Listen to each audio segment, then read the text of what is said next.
So, gusto na nako i-share sa inyo tanan kung unsa kabuutan o ka family-oriented si Bobet.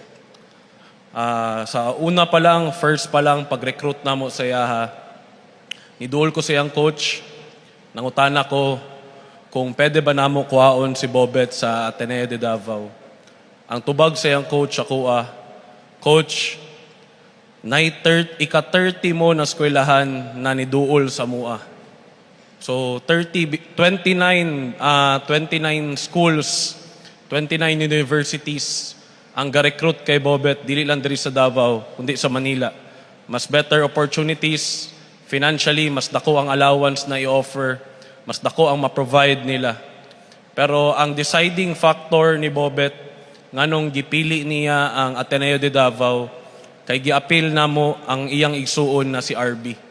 So, RB, salamat kayo na ikaw ang tindog daw, RB. Si RB di ay igsuon ni Bobet.